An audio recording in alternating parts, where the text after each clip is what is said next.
Bonjour et bienvenue au 6e épisode du balado Affaires d'État des collines au tribunal, le balado des programmes de droits et politiques appliqués de l'État de l'Université de Sherbrooke. Je me nomme Léa, je suis étudiante de 3e année au baccalauréat en droit de l'Université de Sherbrooke. Je suis accompagnée de Maître Côté, doctorant en droit et chargé de cours au baccalauréat en droit, ainsi qu'au cycle supérieur de l'Université de Sherbrooke. Aujourd'hui, nous recevons Maître Christiane Pelchat.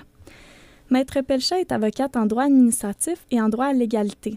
Avant d'entamer sa carrière juridique, Maître Christine Pelchat a œuvré en politique comme députée de la circonscription électorale de Vachon en 1985 pour ensuite être réélue en 1989.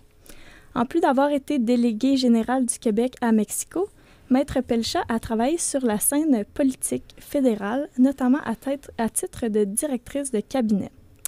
Aujourd'hui, elle possède une vaste expérience en égalité des femmes, en analyse différenciée entre les sexes et en analyse des politiques publiques. Elle aura mis sur pied et géré le programme de démocratie pour l'avancement des femmes au National Democratic Institute of International Affairs, consultante en bonne gouvernance et démocratie au Québec et à Haïti pour la coopération municipale canadienne. Maître Pelchat a également présidé le Conseil du statut de la femme du Québec de 2006 à 2011. Maître Pelchat étudie présentement aux études supérieures de l'Université de Sherbrooke. Donc, sans plus attendre, nous souhaitons la bienvenue à notre invité. Bonjour, Maître Pelchat. Bonjour, bonjour. Alors, Maître Pelchat, vous êtes originaire de Saint-Hubert. En 1981, vous obtenez un baccalauréat en sciences politiques à l'Université d'Ottawa. Qu'est-ce qui vous intéresse à la politique à l'âge de 21 ans? En fait, je vais vous dire que entrer à l'université à cette époque-là, pour les filles, j'ai terminé donc mon baccalauréat en sciences politiques. C'est la première fois qu'il y avait une cohorte de plus de 30% de femmes à l'université. Alors, c'était une première. 30% de femmes dans les classes à l'université, ça ne s'était pas vu. Alors, c'était une première. Donc, et les sciences politiques, pour moi, c'était... J'ai toujours été intéressée par la politique, par la force des choses. Dans ma famille, les gens étaient très engagés en politique. Et donc, je voulais étudier en sciences politiques pour en connaître un peu plus. Alors, et j'adorais ça. Puis, je vous dirais qu'en 1980, pour les gens qui s'en souviennent, il y a eu un grand référendum au Québec. Alors, c'est sûr que, étant étudiante en sciences politiques, on a été partie prenante à cette grande aventure. Donc, voilà. Mais j'ai pas fait sciences politiques pour me destiner à la politique. C'est un concours de circonstances qui a fait qu'après ça, je me suis lancée en politique. En 1985, à l'âge de 25 ans, vous décidez de vous présenter comme député de la circonscription de Vachon. Oui. Étant jeune vous-même, la représentation des jeunes citoyens à l'Assemblée nationale est un thème important pour votre campagne. Le remembrement des terres agricoles de Saint-Hubert l'est aussi. Si vous vous représentiez à nouveau comme député en date d'aujourd'hui, quels seraient les thèmes de votre campagne maintenant?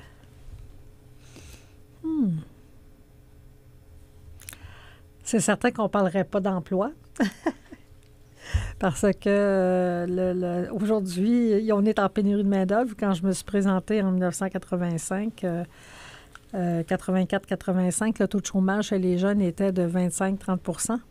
Donc, c'est une des raisons pour lesquelles je me suis lancée en politique aussi, pour aller défendre les jeunes et l'accès au marché du travail, parce que c'était vraiment pas évident. Les portes étaient fermées pour les jeunes dans beaucoup de secteurs. Aujourd'hui, je vous dirais que probablement que la défense du droit des femmes à l'égalité et la défense, la protection du fait français seraient mes chevaux de bataille aussi. Oui, probablement que le droit des femmes à l'égalité et la défense du fait français seraient mes 2 points probablement que je mettrais de l'avant. Super. Donc, vous êtes élu député de Vachon en 1985. On retrouve à l'Assemblée nationale 15 femmes sur un total de 99 députés. Comment décrivez-vous votre expérience en tant que jeune femme députée à l'Assemblée nationale à cette période? Alors, je vous dirais que j'avais un double handicap. à la fois être une femme dans un milieu d'hommes et être très jeune. J'étais la plus jeune, donc disons que j'ai brisé, fallait briser beaucoup de plafonds de verre, beaucoup de préjugés aussi. Les gens, l'ouverture face aux jeunes en politique n'était pas nécessairement évidente et encore moins face aux jeunes femmes en politique. Alors, il a fallu que je fasse ma place à l'intérieur même du caucus des députés libéraux à ce moment-là. Donc, et la meilleure façon de faire sa place, ce que j'ai remarqué, puis ça doit être encore la même chose, j'imagine, pour les nouveaux venus, c'est en étant très bien préparé, en connaissant ses dossiers et quand on défend, quand je défendais une cause, j'étais préparée, je savais de quoi je parlais et je disais pas n'importe quoi. Donc, j'ai gagné, je dirais, la confiance de mes collègues les plus vieux et les plus aguerris, ceux même des parlementaires qui étaient là depuis de nombreuses années. J'ai pu avoir leur confiance rapidement parce que j'étais très, très bien préparée. Mais c'était pas une mince affaire.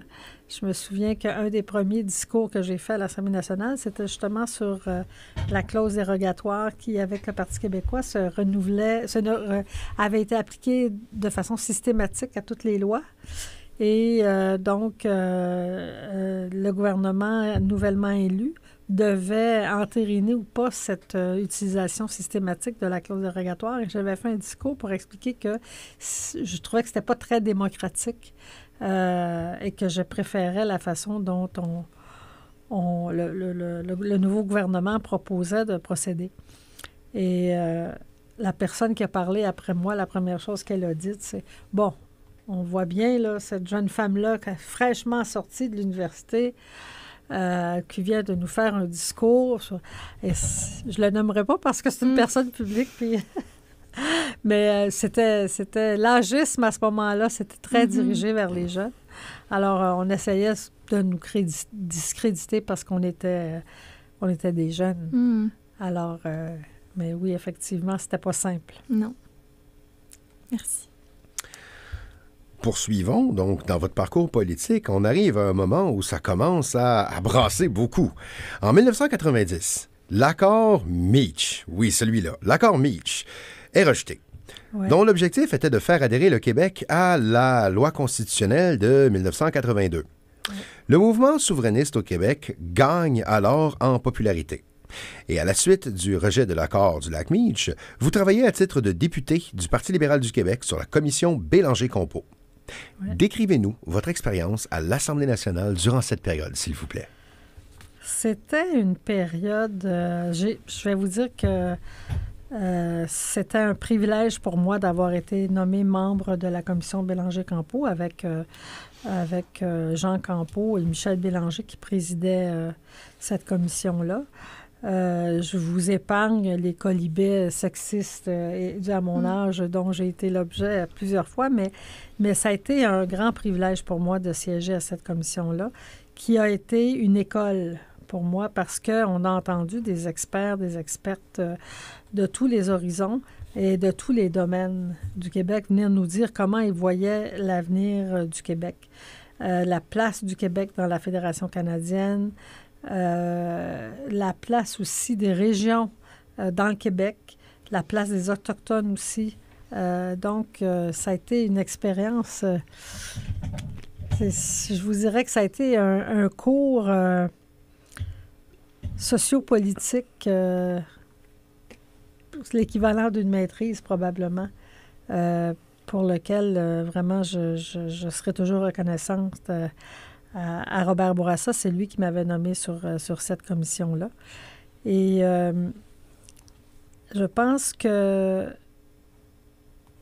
la commission Bélanger-Campo, elle est peut-être un peu dans l'oubli aujourd'hui, mais a été quand même très importante pour affirmer certaines valeurs communes du Québec. Et ça a été une des premières commissions, ou en tout cas des premières déclarations adoptées par des membres de la société civile, des élus, des députés. Il y avait même des députés fédéraux qui siégeaient à la commission Bélanger-Campeau, où on a affirmé que l'égalité entre les sexes était une valeur commune du Québec, en plus de la promotion du fait français. Et l'autre élément important aussi, la laïcité de l'État. Donc, en ce sens-là, la commission Bélanger-Campeau, je pense qu'elle a contribué à mettre les jalons d'une certaine du droit un peu tel qu'on le vit, notamment le droit le droit à l'égalité au Québec. Et je pense particulièrement à la loi sur la laïcité de l'État. Alors, puis toutes les autres actions qui ont été faites dans ce cadre-là. Alors, j'ai été très, très, très privilégiée de siéger. Mais en plus, je siégeais sur le comité directeur de la commission, donc l'exécutif de la commission. Donc, j'étais associée à toutes les grandes décisions d'orientation de cette commission-là. Ça a été un moment... vous me replongez dans des moments, des souvenirs qui me sont très chers, auxquels je n'ai pas l'occasion souvent de réfléchir, mais qui me réjouissent. Eh bien, nous sommes tous réjouis et honorés que vous les partagiez avec nous. C'est très éclairant, non seulement d'un point de vue intellectuel, mais aussi profondément humain. Et à cette perspective, vous me permettrez de continuer. Donc, justement, dans le domaine du droit, après la commission Bélanger-Campeau, vous décidez de vous lancer dans les études de droit à l'âge de 34 ans. Oui. Qu'est-ce qui vous intéresse dans les études de droit? En vous inscrivant à l'Université de Montréal, espérez-vous que vos études de droit vous permettront de faire avancer certaines causes qui vous tiennent à cœur? Je vais vous dire que je suis arrivée en politique à un très jeune âge, mais mon projet avait toujours été d'aller faire mon droit après mes sciences politiques. Donc, à l'âge de 34 ans, je me suis dit, il faudrait peut-être que si je veux faire mon droit, là, c'est quand même, il faut que je le fasse à 34 ans. Je trouvais que c'était l'âge de retourner aux études. Après avoir fait 9 ans de politique aussi, je trouvais que je voulais pas nécessairement, j'avais pas... Mais c'est certain que le droit administratif, de par le fait d'avoir siégé 9 ans à l'Assemblée nationale, le droit administratif m'intéressait beaucoup. Le droit à l'environnement aussi m'intéressait beaucoup parce que j'avais été adjointe parlementaire du ministre de l'Environnement pendant 4 ans aussi. Bien sûr, le droit constitutionnel était aussi un de mes intérêts, évidemment, par la force des choses. Mais je dois dire que j'aimais étudier, puis c'est pour ça que j'ai fait un retour justement aux études supérieures ici, à cette étape-ci de ma vie, parce que j'aime étudier, j'aime réfléchir, et le droit, pour moi, c'était essentiel à la poursuite de ma vie, de faire mon droit. Et je ne le regrette pas, je suis très, très contente de l'avoir fait. On reviendra plus tard sur vos études que vous entamez encore aujourd'hui. Mais avant ça, au cours de votre carrière juridique, vous vous intéressez à l'aide humanitaire et à la défense des droits de la femme. Quelle est une des expériences les plus enrichissantes que vous avez vécues en relation avec ces intérêts? Je vous dirais que probablement au Sénégal, entre 2000... Entre 1998 jusqu'en 2002, j'ai eu le plaisir de travailler avec des femmes sénégalaises sur le terrain et particulièrement à partir de 2001 à travailler avec des partis politiques pour favoriser l'engagement des femmes en politique. Alors, nous avons fait, avec le programme que je dirigeais, le NDI, une grande campagne auprès des partis politiques pour avoir des femmes candidates aux élections municipales. Et ce programme-là a duré 2 ans jusqu'à l'élection. Et on avait réussi à faire élire beaucoup, beaucoup de femmes dans des communes. Je vous dirais que je pense qu'on avait atteint quelque chose comme 15 ou 18 %, ce qui était énorme. Hein? C'est presque de 0 % à 15 %, 18 %. Donc, l'expérience de travailler avec ces femmes de toutes origines sociales, à les former, à rédiger des manuels pour les aider à comprendre qu'est-ce que c'était la politique municipale, qu'est-ce que c'était le rôle d'une élue municipale, C'était quoi le rôle d'un conseil municipal dans une commune, comment on pouvait contribuer à changer les choses, comment les femmes pouvaient contribuer à améliorer la vie de leurs concitoyennes. Je vous dirais que ça a été tellement touchant de travailler avec ces milliers de femmes-là. On a formé plus que 1500 femmes.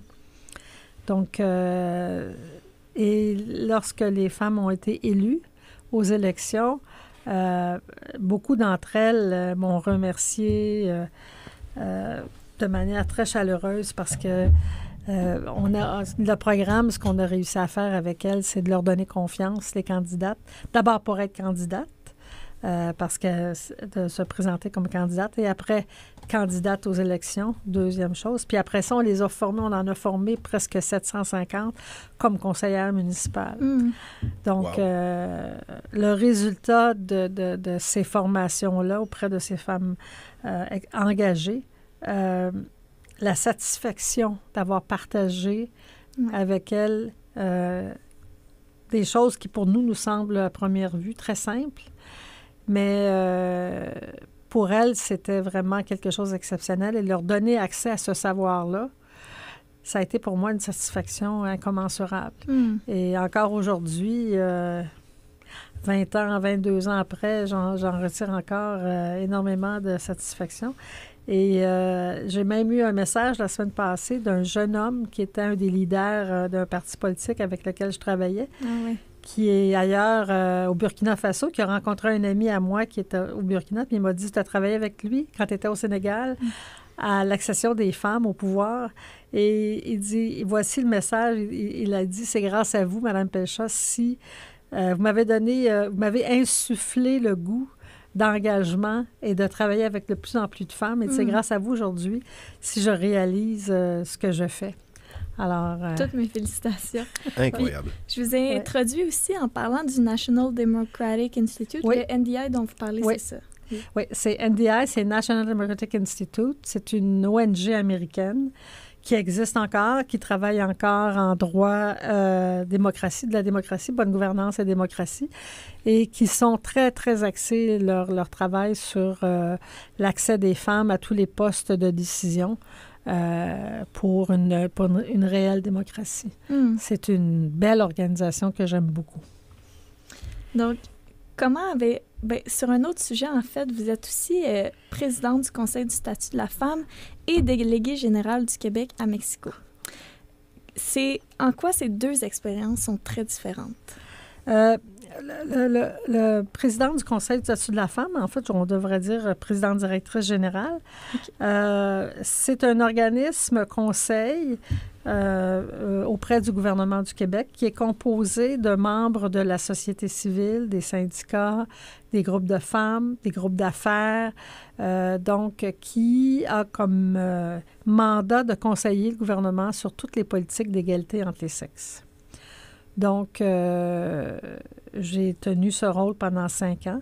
Le Conseil existe depuis 1973 et on doit beaucoup de politiques publiques aux avis, aux recherches du Conseil, tout ce qui a trait à les garderies, le congé parental, une partie de la loi 21 sur la laïcité, le droit des femmes, tout ce qui est le soutien à l'emploi, les grandes politiques publiques qui favorisent l'intégration des femmes à l'emploi, notamment, mais qui favorisent aussi, par exemple, beaucoup de politiques qui favorisent les hommes aussi. Par exemple, si on prend le congé de paternité, le Conseil, c'est lui qui avait suggéré que les hommes aient droit aussi à un congé de paternité parce que c'est démontré que les hommes qui prennent leur congé de paternité de 5 semaines, et là, c'est démontré maintenant, mais le Conseil avait démontré que c'est un pari d'engagement. Quand les hommes prennent leur congé de paternité, ils sont engagés de manière continue dans l'éducation de l'enfant et donc aussi, ça veut dire dans les congés qui sont pris au cours de la carrière. Donc, c'est pas le fardeau de prendre congé, d'avoir donc moins des salaires élevés et moins d'heures travaillées, n'incombe pas seulement aux femmes. Alors, le Conseil du statut de la femme, c'est un organisme qui a fait beaucoup pour les femmes et qui continue d'ailleurs à faire. C'était un engagement. Après ça, j'ai été nommée diplomate à Mexico, donc déléguée générale du Québec à Mexico. Le Québec a une politique de relations étrangères, de relations externes, en utilisant la théorie de Paul Gérin-Lajoie, qui disait que tout ce qui est de compétences au Québec, tout ce qui est de compétences du Québec au Québec et de compétences du Québec à l'extérieur du Québec.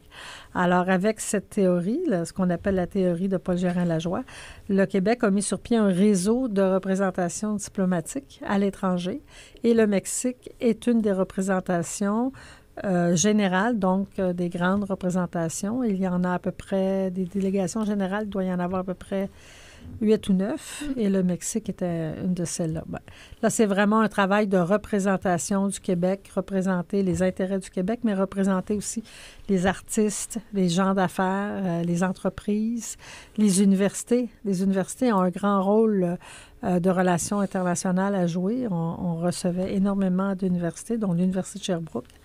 Mais les autres universités du Québec sont très, très, très présentes au Mexique. On a beaucoup d'échanges et bien sûr beaucoup d'échanges économiques aussi, notamment à cause de l'ALENA 2.0, une nouvelle entente économique. Donc, beaucoup d'entreprises qui viennent ou s'établir au Mexique ou vendre parce qu'il n'y a pas de barrière tarifaire. Donc, vendre des produits au Mexique, c'est un marché très, très intéressant. Mm-hmm.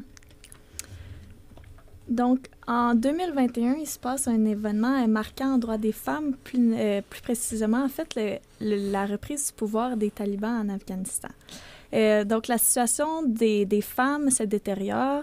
Elles ne peuvent plus poursuivre leurs études. Plusieurs emplois leur sont interdits de pratiquer. Elles sont obligées de se couvrir le visage aussi en public.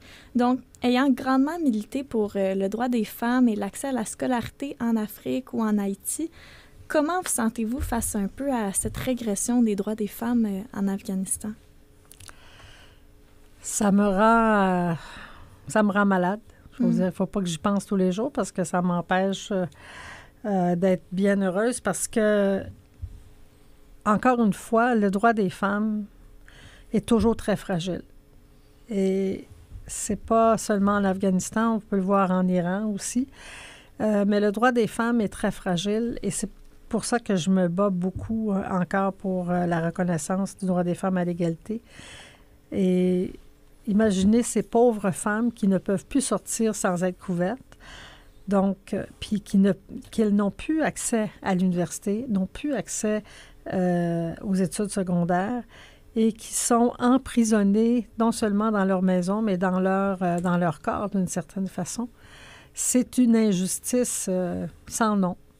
Et je ne sais pas, j'avais vu que le gouvernement du Canada avait fait une exception sur la loi ou en fait sur les politiques parce qu'on ne peut pas aider les pays avec lesquels on n'a pas de relations diplomatiques. Donc, comme le Canada a coupé les relations diplomatiques avec l'Afghanistan, il semble-t-il qu'on ne pouvait pas continuer nos programmes d'aide. Et là, j'avais vu qu'il pouvait y avoir des changements. Je ne sais pas si ça s'est réalisé, mais au moins, si on pouvait avoir des programmes d'aide directement aux femmes, ce serait déjà ça. Mais quand on dit que le droit des femmes à l'égalité est fragile, on ne peut pas se permettre ici de baisser les bras puis dire « Ah, c'est pas grave, le droit des femmes. » Et moi, je suis une profonde laïciste. Je suis en faveur de la séparation du religieux et de l'État.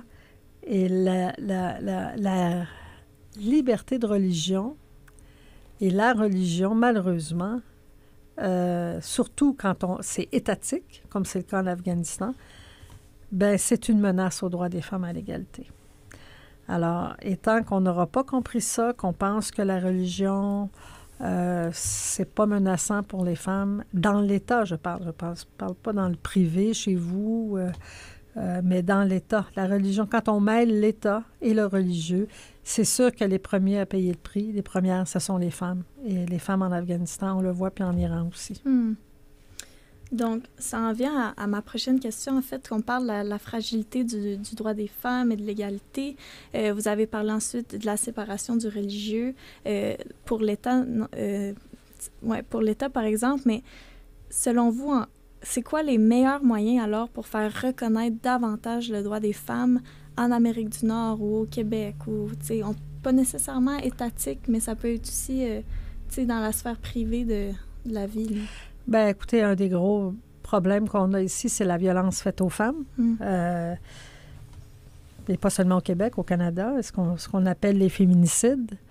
Alors, c'est l'éducation. Tant qu'on n'aura pas éduqué nos garçons à ce que le corps des femmes n'appartient pas à personne d'autre qu'aux femmes, et que la relation qu'on entretient avec une femme, ce n'est pas de posséder son corps et de la posséder, c'est des rapports de domination, malheureusement.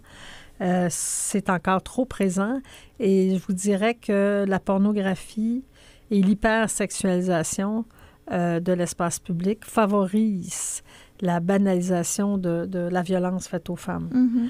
Et ça vient me chercher beaucoup parce que au Québec, la violence faite aux femmes, c'est une réalité très, très importante. Puis on l'a encore vu encore plus durant la pandémie parce que les femmes étaient isolées chez elles et les maisons d'hébergement pour femmes n'ont pas suffi. Elles ont eu du mal.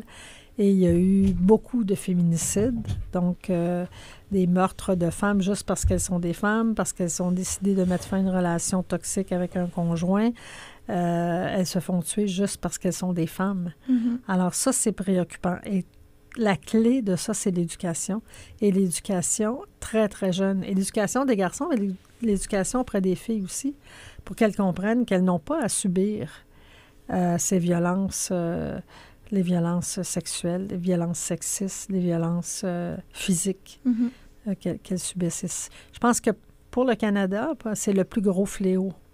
Et c'est probablement l'incarnation de la réelle inégalité entre les sexes. C'est la violence faite aux femmes. Mm-hmm. Sur ces paroles troublantes, vous soulevez à juste titre l'importance de l'éducation. Et à cette fin, je pense que il est toujours pertinent de savoir de quel genre d'éducation on parle, vu que, vous l'avez mentionné tout à l'heure, il est parfois question des conflits de valeurs, des conflits de vision qui viennent notamment avec, ma foi, certaines valeurs qui peuvent être incompatibles avec le respect de l'égalité homme-femme. On pensera à certaines valeurs religieuses, certaines valeurs culturelles. Votre propos poignant, nécessaire, ramène, d'après moi, en pleine lumière le besoin criant d'une éducation nationale vers une égalité véritable entre les hommes et les femmes. Et l'éducation, ce n'est pas qu'une affaire de société, c'est aussi une affaire d'individus. Et ce qui m'amène, après cette petite parenthèse pour souligner vos accomplissements, à revenir vers Christiane Pelchat, l'étudiante. Vous êtes aujourd'hui étudiante aux études supérieures à l'Université de Sherbrooke. Dites-nous, pourquoi avez-vous choisi de retourner aux études? En fait, c'est je représente devant les tribunaux pour défendre la validité de la loi 21, la loi sur la laïcité de l'État. Je représente un groupe de femmes qui vient dire à la Cour que la loi telle qu'elle est rédigée, c'est une loi qui favorise l'égalité entre les femmes et les hommes et qui favorise la protection de l'égalité entre les femmes et les hommes. Et je me suis rendu compte qu'intellectuellement, j'avais envie de pousser la réflexion un peu plus loin que seulement sur le côté pratique du droit. Alors, voilà, donc j'ai décidé de faire une maîtrise sur justement l'état du droit à l'égalité entre les femmes et les hommes en droit canadien et en droit québécois. C'est impressionnant, tout comme le reste de votre carrière. Dites-nous, Maître Pelchat, connaissant ce que vous savez aujourd'hui et par votre expérience, maintenant, avec le recul, si vous regardez derrière vous, auriez-vous, et qu'est-ce que vous auriez fait le cas échéant, mais auriez-vous fait quelque chose de différent dans votre carrière, dans votre parcours? Non.